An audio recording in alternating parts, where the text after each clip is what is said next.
students, my name is Dhanisha Beniwal and welcome to Perfection IAS. This is lecture 7th of the current affairs revision series for the section economy. Now let us see the first news of the day.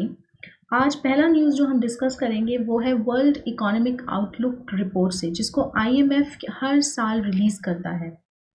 Clear. So international monetary fund जो है इस report को हर साल 2 बार release करता है और इसका recent addition जो है पब्लिश हुआ. Now let us look at कि वर्ल्ड इकोनॉमिक आउटलुक रिपोर्ट कहता क्या है. सबसे पहले तो हम ग्लोबल ग्रोथ के बारे में बात कर लेते हैं, जिसे IMF के फोरकास्ट के हिसाब से डिक्लाइन किया गया है. यानी कि कहा गया है अकॉर्डिंग टू द रिपोर्ट कि जो ग्लोबल ग्रोथ है it is expected to decline.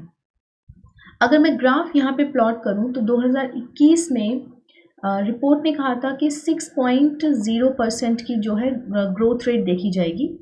उसके बाद 2022 में इसको कट डाउन करके 3.2% रखा गया और अब फिर से 2023 में फोरकास्ट फिर से डाउन कर दिया गया है और 2.7% जो है फोरकास्ट किया गया है. तो यानी कि अगर आप देख सकते हैं तो बेसिकली ग्लोबल ग्रोथ जो है वो डिक्लाइन हो रही है. क्लियर. सो अगर हम एडिशनल फोरकास्ट की बात करें तो जो रेट ऑफ ग्लोबल इन्फ्लेशन है, यानी कि अगर ग्रोथ नीचे जा रही है तो इन्फ्लेशन क्या है, बढ़ रहा है. तो ईयर बाय ईयर अगर हम इसे प्लॉट करें तो सबसे पहले हम देखते हैं 2021 का, फिर उसके बाद 2022 और फिर उसके बाद 2023 का हम प्लॉट करेंगे. तो 2023 में 2021 में है कि 4.7% का इन्फ्लेशन रेट रहेगा. तो यहाँ हम इसको इतना दिखा देते हैं.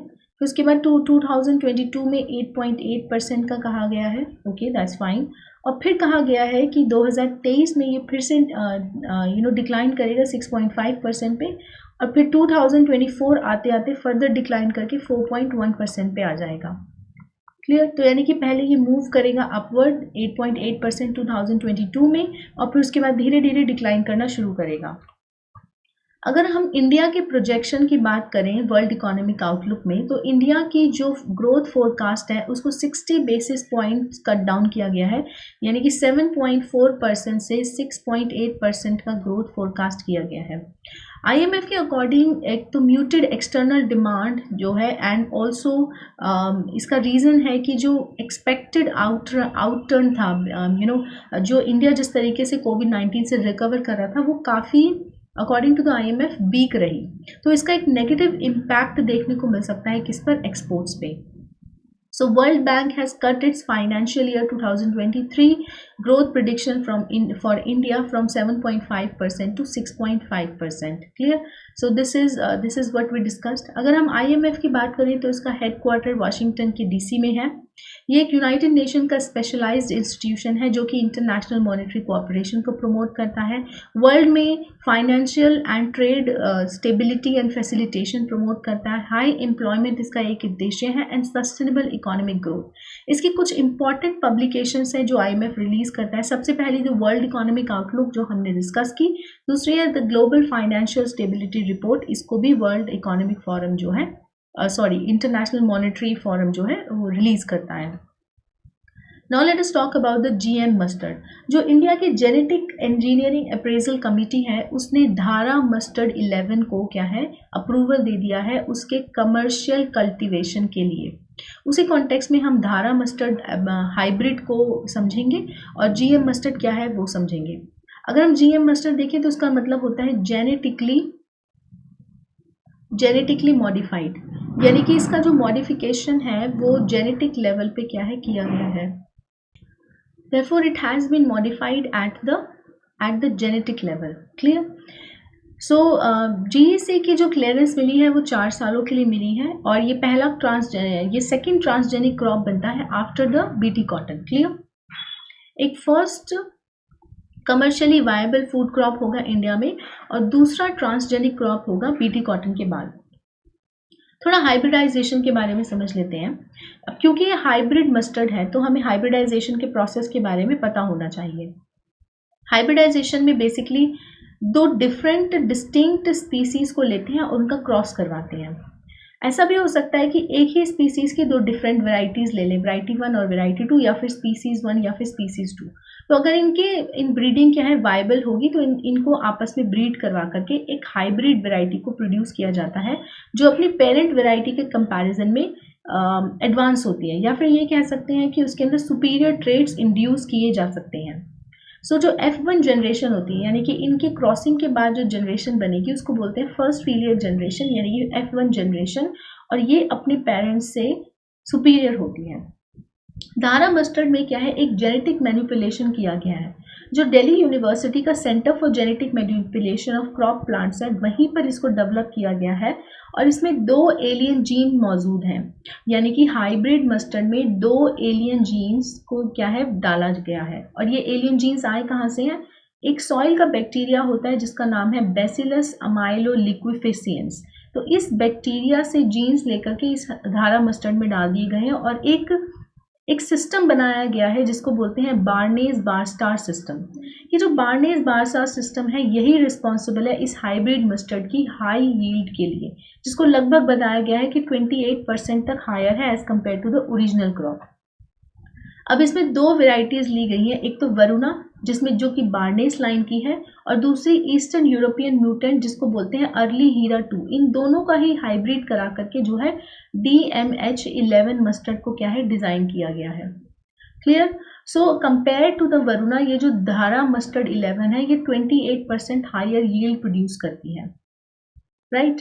सो अगर हम इसके सिग्निफिकेंस की बात करें, सो बेसिकली मस्टर्ड के प्रोडक्शन को बढ़ाने के लिए ही ऐसा किया जा रहा है, और क्योंकि इंडिया का जो नेट इंपोर्ट है एडिबल ऑयल में वो बहुत ज़्यादा है, लगभग 19 बिलियन US के करीब है। सो ऑल्दो जो मस्टर्ड जो है लगभग 7 मिलियन हेक्टेयर्स ऑफ इंडिया का जो लैंड है उस पर मस्टर्ड ग्रो किया जाता है, मगर जो पर हेक्टेयर यील्ड होती है वो बहुत कम होती है, जो कि 1 to 1 पॉइंट टन ही प्रोड्यूस कर पाते हैं। अगर हमारी एवरेज यील्ड बढ़ जाएगी तो उससे क्या होगा कि हमारी पर हेक्टेयर यील्ड जो है बढ़ जाएगी, सो कि हम ग्लोबल एवरेज से compete कर सकेंगे, विच इज़ 2.3 to 3 टन्स, यानी कि पर हेक्टेयर इतनी यील्ड आती है ग्लोबल एवरेज के हिसाब से।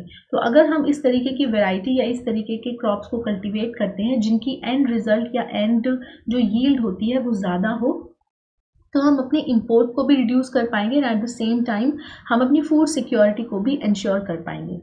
अब यहाँ पर मैंने एक कमेटी का नाम लिया था जिसको बोलते हैं GEAC कमेटी। सो ये जेनेटिक इंजीनियरिंग अप्रेजल कमेटी क्या है?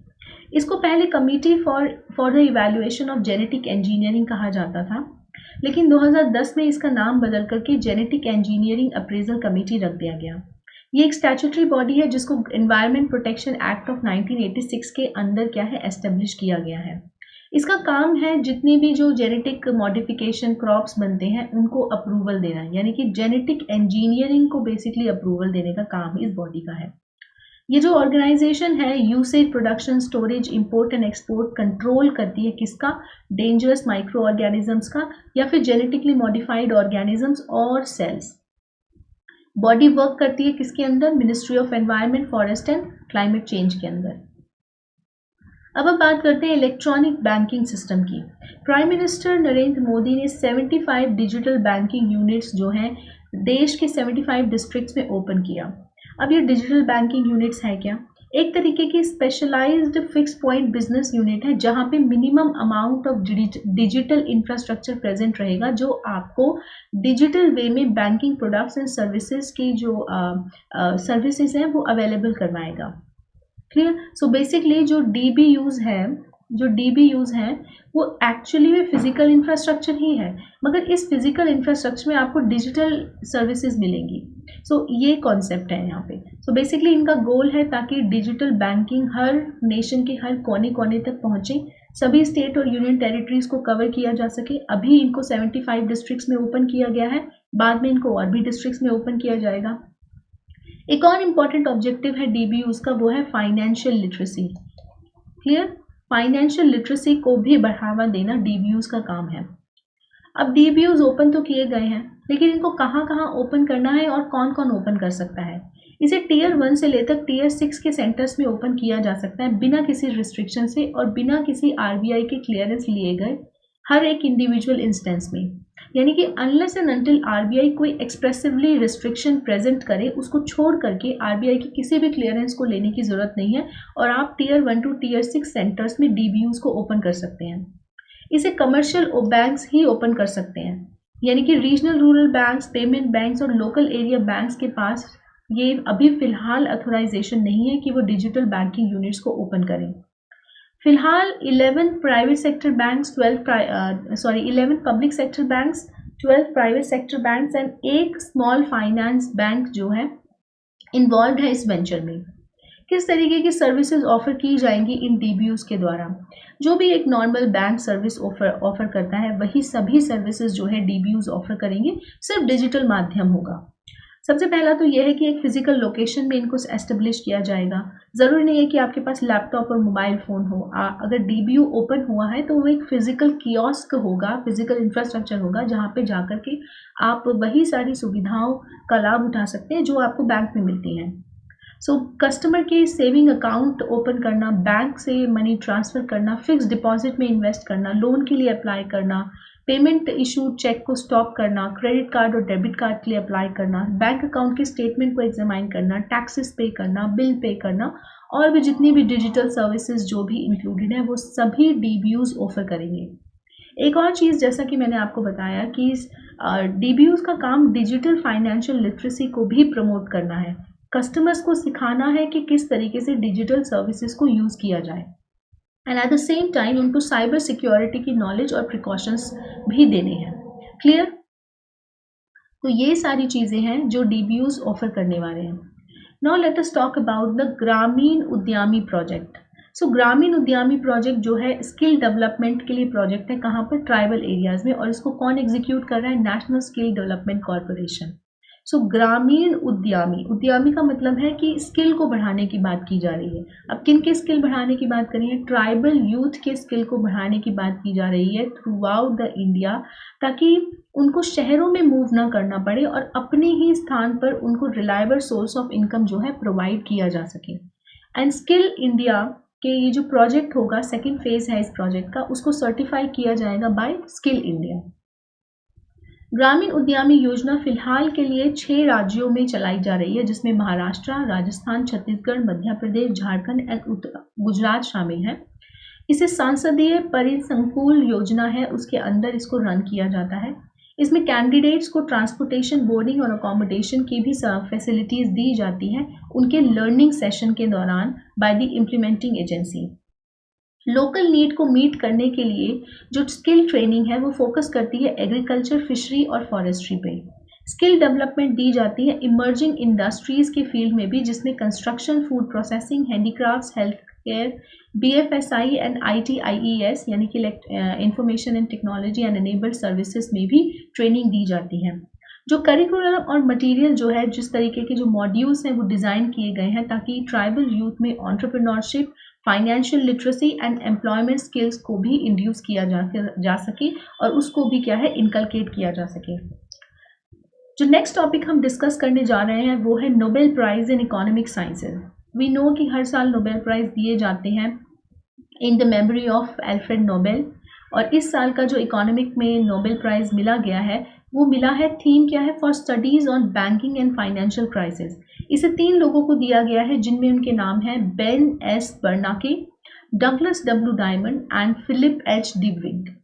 तो इनको बैंक रेगुलेशन, बैंकिंग क्राइसिस से रिलेटेड और फाइनेंशियल क्राइसिस को स्टडी करने के लिए और उसको किस तरीके से मैनेज किया जाता है उसके लिए जो है इनके योगदान को रिकॉग्नाइज करने के लिए इकोनॉमिक्स में इनको नोबेल प्राइज़ दिया गया है। सबसे पहले हम बात कर लेते हैं बेन एस बार्नाके। सो बार्नाके जो है उन्होंने 1930s के ग्रेट डिप्रेशन को स्टैटिस्टिकली एनालाइज किया और उसका सबसे बड़ा जो फैक्टर उन्होंने बताया कि जिसकी वजह से 1930 का ग्रेट डिप्रेशन हुआ था, उसका मेजर फैक्टर था फेलियर ऑफ द बैंक्स। उन्होंने बताया कि किस तरीके से जो बैंकिंग है वो एक क्रूशियल कंट्रीब्यूटर थे क्राइसिस पे, और जिसकी वजह से ही जो क्राइसिस है काफ़ी सीवियर होगी और प्रोट्रैक्टेड होगी। उनकी स्टडी से हमें पता चलता है कि बैंकिंग रेगुलेशन जो है वो कितना इफेक्टिव और क्रूशियल रोल जो है प्ले करती है। 2008 के टाइम जब सब प्राइम क्राइसिस हुआ था तो उस टाइम पे बार्नाके जो है federal reserve of United states of America के इंचार्ज भी थे, और उन्हीं की मदद से जो इंफॉर्मेशन है वो रिसर्च को पॉलिसी में क्या है कन्वर्ट की जा सके। दूसरे साइंटिस्ट जिन्हें इकोनॉमी में नोबेल प्राइज दिया गया वो है डगलस डायमंड एंड फिलिप डिब्विग। इनका जो मॉडल है वो बैंक के एग्जिस्टेंस के बारे में बात करता है, यानी कि बैंक क्यों एग्जिस्ट करते हैं, उनके कोलैप्स को क्यों इम्पीड किया जाना चाहिए यानी कि रोका जाना चाहिए, बैंक्स का सोसाइटी में रोल क्या होता है, और किस तरीके से अगर मिस इन्फॉर्मेशन के जो है हम रिड्यूस कर लें, या फिर जो र्यूमर्स होते हैं regarding the collapse of the banks, वो किस तरीके से इकोनॉमी को या फिर बैंकिंग सिस्टम को ससेप्टेबल बना देते हैं। तो ये इनका बेसिक क्या है, थीम है इनके स्टडी का। According to the Diamond and Dybvig, bank की वल्नरेबिलिटी को रिड्यूस करने के लिए अगर गवर्नमेंट के थ्रू डिपॉजिट प्रोटेक्शन मिले तो वो एक सोल्यूशन या फिर एक रेमेडी जो है डायमंड एंड डिब्विग ने अपने स्टडी में ऑफर की गई थी। तो जैसा कि अगर आपने सुना होगा recapitalization of the bank, so एक तरीके से इनकी स्टडी का ये इम्प्लीमेंटेशन है recapitalization of the banks. So I hope this topic is clear to you. Next topic जो हम डिस्कस करेंगे वो है डिजिटल रुपी से संबंधित, यानी कि ई रुपी से संबंधित। बहुत सारी कंट्रीज़ हैं ई रुपी यानी कि डिजिटल रुपी को एक्सप्लोर कर रही हैं, सो इंडिया भी पीछे क्यों रहे।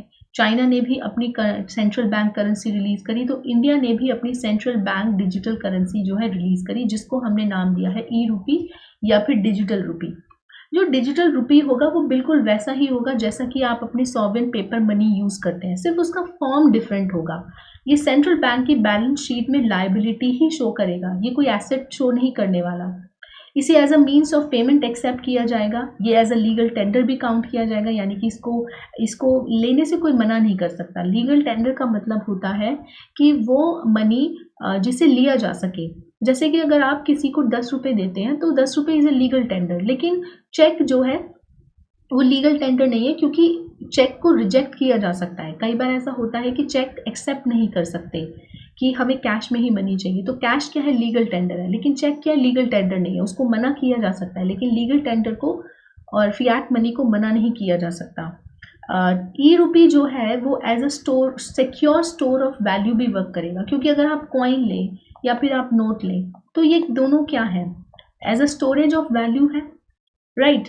आपका कॉइन अगर आपके पास होता है तो आप उसके ओनर होते हैं। उसी तरीके से जो token based central bank digital currency है वो भी एक बेयरर इंस्ट्रूमेंट की तरह काम करेगी, यानी कि जैसे कि बैंक नोट जिसका पोजेशन में होता है वही उसका ओनर होता है, उसी तरीके से CBDC जिसके पास होगा वही will be deemed to be their owner. Clear. So RBI ने फिलहाल के लिए 2 वर्जन जो है सजेस्ट किए हैं डिजिटल बैंकिंग डिजिटल रुपी के लिए। पहला जिन्हें रिटेल यूज़ में यूज़ किया जाएगा आम जनता के लिए, यानी कि जनरल पब्लिक के लिए, और दूसरा यूज़ किया जाएगा इंटर बैंक सेटलमेंट के लिए। अब हम बात कर लेते हैं स्टार्टअप क्रेडिट गारंटी प्रोग्राम, जिसको अनाउंस किया किसने, DPIIT यानी कि department for promotion of industry and internal trade, जो कि ministry of commerce and industry के अंदर आता है।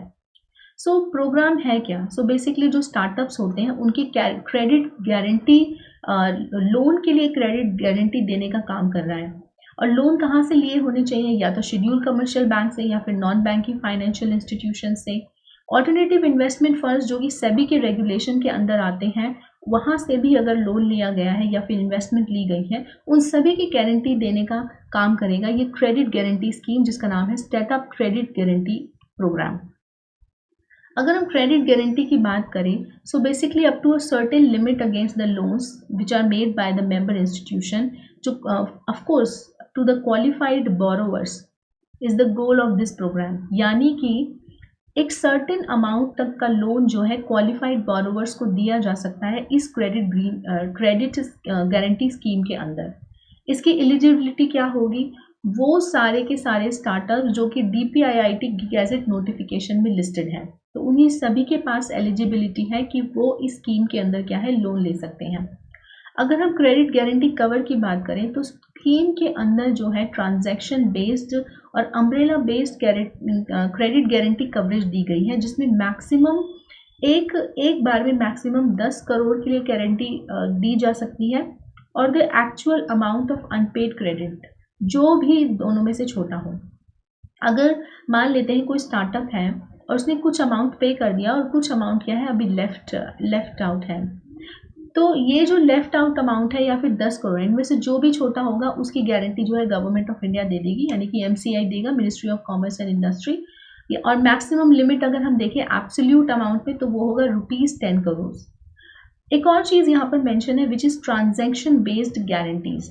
सो बेसिकली ये एनकरेज करेगी, ये ट्रांजैक्शन बेस्ड गारंटी क्या है?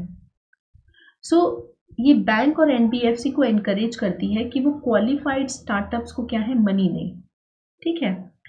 और वेंचर डेट फंड्स जो होंगे, जो भी रजिस्टर्ड हैं एसबीआई के एआईएफ रेगुलेशन के अंदर, वो सभी के सभी गारंटी रिसीव करेंगे through umbrella based guarantee cover. So दो हैं, एक तो है ट्रांजैक्शन बेस्ड जिसमें जितने भी बैंक्स और एनबीएफसी क्वालिफाइड स्टार्टअप्स को लोन देंगे, दूसरा है अम्ब्रेला बेस्ड गारंटी कवर जिसमें वेंचर डेट फंड्स और सेबी के अंदर रेगुलेटेड ऑल्टरनेटिव इन्वेस्टमेंट फंड्स आते हैं। क्लियर? तो दो चीज़ें यहाँ पे मैंने डिस्कस कर दी हैं, ट्रांजैक्शन बेस्ड गारंटी होगी और एक अम्ब्रेला बेस्ड गारंटी है।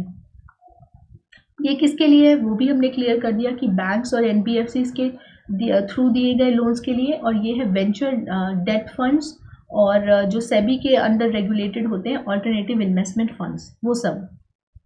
अगर हम ऑपरेशनल ओवरसाइट की हम बात करें तो बेसिकली जो department of industry and internal trade, department of promotion of industry and internal trade है, जो कि एमसीआई के अंदर एक डिपार्टमेंट एस्टेब्लिश किया गया है, वो क्या एस्टेब्लिश करेगा? एक मैनेजमेंट कमिटी एस्टेब्लिश की जाएगी, एक मैनेजमेंट कमिटी एस्टेब्लिश की जाएगी। दूसरी होगी रिस्क इवैल्यूएशन कमेटी। देखिए अब क्योंकि गारंटी दी जा रही है किसी लोन की, तो उसका लोन का रिस्क इवैल्यूएट करना ज़रूरी है बाय द गवर्नमेंट, इसीलिए लोन को मैनेज करना, गारंटी को मैनेज करने के लिए एक कमेटी होगी और दूसरी कमेटी होगी उस लोन के रिस्क को इवैल्यूएट करने के लिए। सो ओवरऑल स्कीम के एडमिनिस्ट्रेशन को देखने के लिए दो कमेटी क्या है वर्क करेंगी, जो कि स्कीम के रिव्यू करेंगी और स्कीम को क्या करेंगी? मॉनिटर करेंगी। क्लियर? सो स्कीम जो है उसकी ऑपरेटिंग एजेंसी कौन है? इंडिया की जो national credit guarantee trustee company limited है, एक लिमिटेड कंपनी है जो कि गवर्नमेंट ऑफ इंडिया के अंदर आती है, वही इसकी ऑपरेटिंग एजेंसी है। वही क्या है? The next news which we are going to discuss is the Indian Mobile Congress. Clear? So 2022 में इंडियन मोबाइल कांग्रेस जो बेसिकली एशिया का एक लार्जेस्ट टेलीकॉम इवेंट है, सक्सेसफुली उसका 6th एडिशन जो है कंप्लीट हुआ। इसे होस्ट कौन करता है? इंडियन सेलुलर ऑपरेटर एसोसिएशन, जो कि डिपार्टमेंट ऑफ टेलीकम्युनिकेशन के अंडर आते हैं, वो सभी इसको क्या है होस्ट करते हैं। अगर हम इंडियन मोबाइल कांग्रेस की बात करें, सो बेसिकली एशिया का एक लार्जेस्ट डिजिटल टेक्नोलॉजी फोरम है ये, जो कि सभी बिजनेस, गवर्नमेंट, एकेडमिया एंड बाकी के सारे जो इकोसिस्टम हैं, मतलब इकोसिस्टम में जितने भी एक्टर्स हैं, उन सभी को टेलीकॉम के सेक्टर में जितने भी टेक्नोलॉजिकल एडवांसमेंट होते हैं रिलेटेड विद, चाहे वो आर्टिफिशियल इंटेलिजेंस है और स्पेक्ट्रम जनरेशन है। स्पेक्ट्रम जनरेशन का मतलब हुआ जैसे अभी 5G है, उससे पहले 4G था, फिर 3G रहा, फिर 2G रहा, तो इसको बोलते हैं स्पेक्ट्रम जनरेशन। और अभी फ़िलहाल गवर्नमेंट ने बात करी है कि 6G की तरफ भी जल्दी ही कदम उठाए जाएंगे। क्लियर? सो ये हुआ spectrum generation, artificial intelligence, internet of things, etcetera etcetera. इन सभी से कंसर्न जो चीज़ें होती हैं वो सभी डिस्कस की जाती हैं इंडियन मोबाइल कांग्रेस में। Minister of information and technology जो है कंसर्न मिनिस्टर होते हैं, जो कि इंडिया को रिप्रेजेंट करते हैं इंडिया इस मोबाइल कांग्रेस में, इस इंडियन मोबाइल कांग्रेस में। क्लियर? प्राइम मिनिस्टर ने इसी के दौरान जो है 5G सर्विसेज के रोल आउट को क्या है डिक्लेयर किया था। So basically initially 5G services जो है इंडिया की 13 सिटीज़ में क्या है अनाउंस की गई हैं, जिसमें दिल्ली क्या है एक है। Clear? Now let us talk about the 5th generation technology. जैसे कि मैंने आपको कहा कि स्पेक्ट्रम जनरेशन की जो बात है वो इंडियन मोबाइल कांग्रेस में क्या है की गई है। सो 5th generation mobile communication network क्या होता है? सो बेसिकली इसमें क्या है, लेटेंसी कम है, यानी लेटेंसी का मतलब होता है आप कोई चीज़ सेंड करते हैं और फिर रिसीवर के पास वो रिसीव होती है, ये जो ट्रांसमिट का टाइम होता है ये कम हो जाता है। सो इसी को कहते हैं लेटेंसी। सो 5G में लेटेंसी कम होना, स्पीड इसकी काफ़ी अच्छी है as compared to the 4G, substantially faster speed है, ज़्यादा एप्लीकेशन की पॉसिबिलिटीज़ को सपोर्ट करता है, यानी कि आप एक बैंडविड्थ में ज़्यादा इंफॉर्मेशन ज़्यादा इंफॉर्मेशन जो है भेज सकते हैं। अगर हम 4G और 5G के बीच के डिफरेंस की हम बात करें, so let me erase this and now let us talk about the difference between the 5G and 4G। सबसे पहला ये है कि 4G के कंपैरिजन में इसकी लेटेंसी बहुत कम है, जो कि 30 to 100 मिली सेकेंड ही है। और 5G की टेक्नोलॉजी बहुत एक्सट्रीमली लो लेटेंसी ऑफर करती है, which is less than 5 millisecond. यानी कि 4G की लेटेंसी हुई 30 to 100 मिली सेकेंड और 5G की हुई सिर्फ 5 मिली सेकेंड। तो काफ़ी लो इसकी क्या है, लेटेंसी है। दूसरी चीज़ ये है कि जो टाइम लैग होता है नेटवर्क के कमांड और रिस्पांस में, जैसे कि मैंने आपको बताया कि आपने कोई इन्फॉर्मेशन सेंड की है और फिर उसके बाद रिसीवर ने उसको रिसीव किया है, तो इसके बीच में जो इन्फॉर्मेशन का ट्रांसमिट का टाइम होता है, ये जो लैग इसको बोलते हैं, कि इसी को क्या, यही चीज़ क्या है, लेटेंसी है। तो ऑलरेडी मैंने आपको इस चीज़ को एक्सप्लेन कर दिया है। 5G सर्विसेज जो है वो एंटिसिपेट मतलब कि ऐसा अनुमान लगाया गया है कि उसकी स्पीड जो है लगभग 300 Mbps तक की होगी या उससे भी ज़्यादा हो सकती है। मगर जो 4G नेटवर्क है उसकी स्पीड केवल 40 to 50 Mbps होती है। 5G का आइडल स्पेक्ट्रम होता है 1 GHz to 6 GHz बैंडविड्थ में, which is on the other side low band में प्रोवाइड मोर कवरेज। बट ज़रूरी नहीं है कि इसका परफॉर्मेंस सिग्निफिकेंटली बेटर हो 4G से, यानी कि ये लो बैंड कवरेज में आता है और ज़्यादा इंफॉर्मेशन और ज़्यादा कवरेज को सपोर्ट करता है, मगर ज़रूरी नहीं है कि इसकी इफ़िशियंसी 4G से बेटर हो। हाई बैंड स्पेक्ट्रम जो होते हैं वो रिलेटिवली फास्टर स्पीड प्रोवाइड करते हैं, मगर उनके लिए आपको ग्रेटर कवरेज रीजन चाहिए, यानी कि जो दायरा है टेलीकॉम सर्विसेज का वो बड़ा होना चाहिए। सो 5G में अपग्रेड करने के लिए 5G में क्या होता है, आपको 5G फ़ोन की ज़रूरत है। किसी 5G नई सिम की ज़रूरत नहीं है, आपको सिर्फ एक 5G फ़ोन की ज़रूरत है जो आपके फ़ोन में 5G सर्विसेज को अनेबल करेगा। तो अगर आपके पास ऑलरेडी एक सिम मौजूद है तो उसको अगर आप नए अपने 5G अनेबल्ड डिवाइस में डालेंगे तो वो 5G नेटवर्क को कैच कर लेगा। तो इसलिए ऐसा यहाँ पर लिखा हुआ है कि 5G capable phone is required but not the SIM. So I hope ये लेक्चर आपके जो भी हमने टॉपिक डिस्कस किए हैं they are all clear to you now and I hope you like this section. So we'll see you in the lecture then. So thank you so much for watching Perfection IAS. Have a nice day.